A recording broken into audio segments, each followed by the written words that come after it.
Hi everyone. മനുഷ്യർ തമ്മിൽ ഒരു പല ബോണ്ടുകളുണ്ട്, പല ടൈപ്പ് റിലേഷൻഷിപ്പുകളുണ്ട്. എങ്കിലും അവരുടെയൊക്കെ ഒരു മെയിനായിട്ടുള്ള ജീവിതത്തിൻ്റെ ഒരു കാര്യം എന്ന് പറയുന്നത് ഫങ്ഷണലാകുക, പ്രൊഡക്റ്റീവ്ലി ജീവിതത്തിലെ കാര്യങ്ങൾ ചെയ്യുക എന്നുള്ളത്. അപ്പോൾ അതിനുള്ള പല മാർഗ്ഗങ്ങളുണ്ട്. ആൾക്കാർ ടീമുകളായിട്ടും കൺസ്ട്രക്റ്റീവ്ലിയും കാര്യങ്ങൾ ചെയ്യുക. അവർക്ക് മനസ്സിലാവും അവരുടെ ഒരു പേഴ്സണൽ കഴിവിനേക്കാളും ഉപരിയായിട്ടൊരു ടീമിൻ്റെ ഒരു വർക്കിങ്ങിലൂടെയാണ് കാര്യങ്ങൾ ചെയ്യുന്നതും കാര്യങ്ങൾ അക്കംപ്ലിഷ് ചെയ്യുന്നതും എന്നുള്ള ഒരു ബോധത്തിൽ നിന്ന് അങ്ങനെയൊക്കെ ചെയ്യുന്നത്.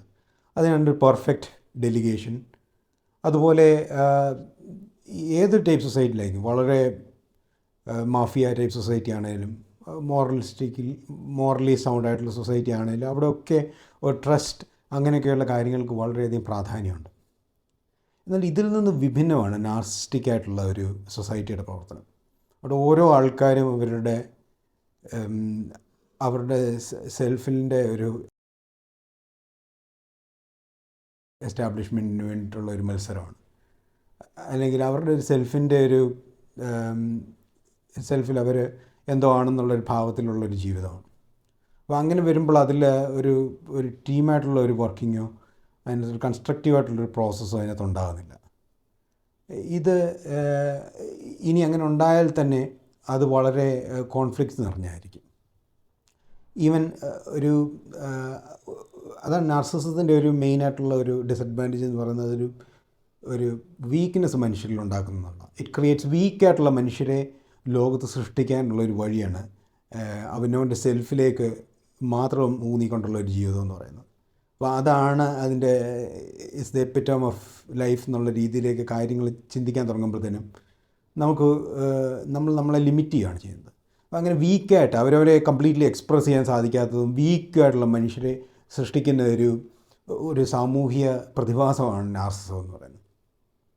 അതിന് പലതരം സൊസൈറ്റികളും അതിനുള്ളൊരു ഫ്യൂവൽ കൊടുക്കുകയും അതിനുള്ള വേണ്ട ഒരു എൻകറേജ്മെൻറ്റ് കൊടുക്കുകയും ചെയ്യുന്നതാണ് അതിൽ വളരെ ഒരു വിരോധാഭാസം. എന്നാൽ ഒരു മനുഷ്യൻ ഒരു ഫുള്ളി ഫങ്ഷണലായിട്ടുള്ള സ്റ്റേറ്റിലേക്ക് എത്തുമ്പോൾ, ഈവൻ ഒരു നാർസിസ്റ്റിക് ആയിട്ടുള്ള പേഴ്സൺ ഉള്ള ഒരു വ്യക്തിയാണെങ്കിൽ പോലും he'll understand that he has to go beyond it. അവൻ്റെ സെൽഫിന് ബിയോണ്ടായിട്ട് പോയാൽ ഒരു ഫുള്ളി ഫങ്ഷണലായിട്ടുള്ള സ്റ്റേറ്റിലേക്ക് എത്തുന്നത്. ബേസിക്കലി ഇവൻ ഒരു പർപ്പസ്ഫുള്ളി കാര്യങ്ങൾ ചെയ്യണം എന്നുള്ള ഒരു സ്റ്റേറ്റിലേക്ക് ഒരു മനുഷ്യന് എത്തുമ്പോഴത്തേനും അവിടെ അവന് മനസ്സിലാവും അവൻ്റെ സെൽഫിനപ്പുറത്തേക്ക് അവന് കടക്കണം. അത് അങ്ങനെ ഒരു രീതിയിൽ അവന് ഫുള്ളി ഫങ്ഷണലാകാൻ സാധിക്കത്തുള്ളൂ.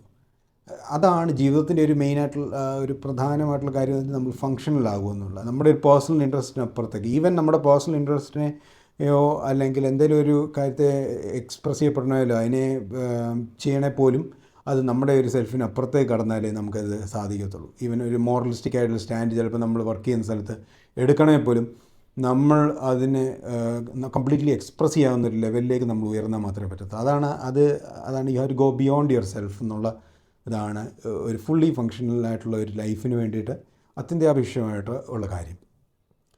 അതുപോലെ അതാണ് ഒരു നാർസിസിസ്റ്റിക് സൊസൈറ്റി ആൾക്കാരെ തിരഞ്ഞെടുക്കുമ്പോൾ പോലും അവിടെ സിമിലറായിട്ടുള്ള നാർസിസ്റ്റിനെ ആയിരിക്കും അവർ തിരഞ്ഞെടുക്കുന്നത്. കാരണം അവർക്കതൊരു ഫുള്ളി ഫങ്ഷണലായിട്ടോ ഒരു കൺസ്ട്രക്റ്റീവ്ലിയോ ഒരു ട്രസ്റ്റിൻ്റെ അടിസ്ഥാനത്തിലോ ഉള്ള ഒരു നടത്തിപ്പ് അവിടെ ആവശ്യമില്ല. അപ്പോൾ ഓരോ മനുഷ്യരും മറ്റുള്ളവരെ ഭയപ്പെട്ടുകൊണ്ടും മറ്റുള്ളവരെ ഭയപ്പെട്ടുകൊണ്ടാണ് അതിനകത്ത് ജീവിക്കുന്നത്. അപ്പോൾ ഇതൊരു കോൺഫ്ലിക്റ്റ് നിറഞ്ഞ ഒരു രീതിയിലായിരിക്കും പോകുന്നത്. കോൺഫ്ലിക്റ്റിലൂടെ അങ്ങനെ ഒരു നാർസിസ്റ്റിക് സെൽഫ് അല്ലെങ്കിൽ ഒരു ഫേക്ക് സെൽഫ് എൻറ്റിറ്റിക്ക് എക്സിസ്റ്റ് ചെയ്യുന്ന ഒരു കോൺഫ്ലിക്റ്റിലൂടെ നടക്കത്തുള്ളൂ. അപ്പോൾ അതിന് വേണ്ടിയിട്ട് അങ്ങനെയുള്ള സൊസൈറ്റി കംപ്ലീറ്റ്ലി കോൺഫ്ലിക്റ്റ് നിറഞ്ഞതോ അതിനകത്തൊരു യാതൊരു രീതിയിലുള്ള കൺസ്ട്രക്റ്റീവായിട്ടുള്ള ആക്ടിവിറ്റി അതിനകത്ത് ഉണ്ടാകത്തില്ല. ബേസിക്കലി അവർക്ക് വേറൊരു ആരുടെയും കീഴിലൊരു എൻസ്ലേവ്ഡ് ആയിട്ടുള്ളൊരു ലൈഫിലേക്ക് പോകേണ്ടി വരും, അവരുടെ ഉപജീവനത്തിന് പോലും. അങ്ങനെ ഉള്ളൊരു ലൈഫാണ് അതിനകത്ത് നടക്കുന്നത്. അപ്പോൾ it is not based on trust. കാരണം കൺസ്ട്രക്റ്റീവ്ലിയും ഈവൻ നല്ലൊരു മോറലി സൗണ്ടായിട്ടുള്ള സൊസൈറ്റിയോ അല്ലെങ്കിൽ ഈവൻ വളരെ മാഫിയ കൈൻഡ് ഓഫ് സൊസൈറ്റി ആണെങ്കിൽ പോലും അവർ ആ ട്രസ്റ്റിനും ആൾക്കാരിൽ വെക്കുന്ന വിശ്വാസത്തിനും വളരെ ഇമ്പോർട്ടൻ്റാണ്. കാരണം അവിടെ when you in A mafia society you know that എവിടെ എന്ത് ചെയ്യണം അതൊക്കെ കംപ്ലീറ്റ്ലി അവർക്ക് ട്രസ്റ്റിൻ്റെ അടിസ്ഥാനത്തിലാണ് അവരുടെ ഡെവലപ്മെൻറ്റ്സ് പോകുന്നത്. അപ്പോൾ അങ്ങനെയൊക്കെയുള്ള രീതിയിലാണ് മനുഷ്യൻ്റെ ഡെവലപ്മെൻറ്റ്സ് പോകുമ്പോൾ അതിനെ പരിചരിക്കുന്ന രീതിയിലാണ് നാസ്റ്റിക് ആയിട്ടുള്ള സൊസൈറ്റീസ് ഉണ്ടാക്കുന്നത്. ഈവൻ വളരെ ബിസിനസ് ഇൻസ്റ്റിറ്റ്യൂഷൻസ് പോലും അങ്ങനെ ഈ ഒരു നാസ്റ്റിക് ഫങ്ഷനിൽ വർക്ക് ചെയ്യുന്നതുകൊണ്ട് അവരുടെ ബിസിനസ്സിനെ അഫക്റ്റ് ചെയ്യപ്പെടുന്നുണ്ട്. ബേസിക്കലി നേരത്തെ വർക്ക് ചെയ്തിരുന്ന ഒരു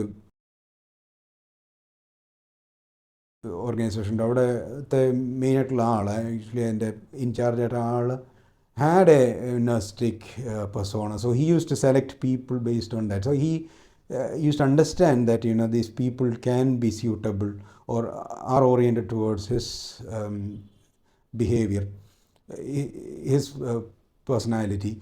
So based on that, he used to select people. So what happens is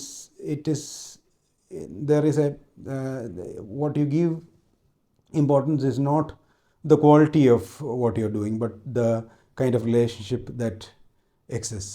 അപ്പോൾ അങ്ങനെ ഉള്ള രീതിയിലാണ് അതിനകത്ത് ഇത് പോകുന്നത്. അപ്പോൾ അതിനകത്ത് എത്തിക്കൽ വാല്യൂ ആക്ച്വലി എക്സിസ്റ്റ് ചെയ്യുന്നില്ല. റിലേഷൻഷിപ്പിൻ്റെ ഒരു മെയിനായിട്ടുള്ള ഇത് കാര്യം, അതായത് ഒരു ട്രസ്റ്റോ അല്ലെങ്കിൽ ട്രസ്റ്റോ ഒക്കെ ഡെവലപ്പ് ചെയ്യണമെങ്കിൽ അതിനകത്തൊരു എത്തിക്കൽ വാല്യൂ ആണ്. അപ്പോൾ എത്തിക്കൽ വാല്യൂ ഇല്ലാതെ ഉള്ള ഒരു കൈൻഡ് ഓഫ് റിലേഷൻഷിപ്പ് ആകുമ്പോഴത്തേനും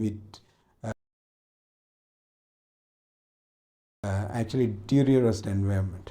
അപ്പം ഇങ്ങനെ ഇവർ തിരഞ്ഞെടുക്കുന്നവർ പോലും അങ്ങനെയുള്ളൊരു നാർസിസിസ്റ്റ് തിരഞ്ഞെടുക്കുന്ന ആൾക്കാർ പോലും ഒരു കൺസ്ട്രക്റ്റീവ് ഡെവലപ്മെൻറ്റിന് വേണ്ടിയിട്ടുള്ള ആവശ്യമായിട്ടുള്ള ഒരു ആൾക്കാരായിരിക്കത്തില്ല. അങ്ങനെ അത് കാരണം എന്ത് സംഭവിക്കുന്നതെന്ന് ചോദിച്ചു കഴിഞ്ഞാൽ ഇതിനകത്ത് കംപ്ലീറ്റ്ലി ഒരു കോൺഫ്ലിക്റ്റ് നിറഞ്ഞൊരു എൻവയൺമെൻറ്റിൽ അല്ലെങ്കിൽ കോൺഫ്ലിക്റ്റിലൂടെ ആയിരിക്കും കാര്യങ്ങൾ പോകുന്നതും ചെയ്യുന്നത്. അതാണ് മനുഷ്യൻ്റെ ഒരു ഡെവലപ്മെൻറ്റ്. ആക്ച്വലി ദിസ് ട്രസ്റ്റ്, അങ്ങനെയുള്ള ഹ്യൂമൻ വാല്യൂസ് വളരെ important, what ever B the kind of society. അപ്പോൾ അതിൽ നിന്ന് ഒരു വിഭിന്നമായിട്ടൊരു കയോട്ടിക് ആയിട്ടുള്ള അഡ്ഹോക്ക് ആയിട്ടുള്ള ഒരു environment just based on some kind of relation that you call as gnostic relation ആണ് നാസ്റ്റിക് കൈൻഡ് ഓഫ് സൊസൈറ്റിയിൽ ആൾക്കാർ എത്തിച്ചേരുന്നത്. And that doesn't give a full proof relationship or a foolproof environment to work. Thank you very much.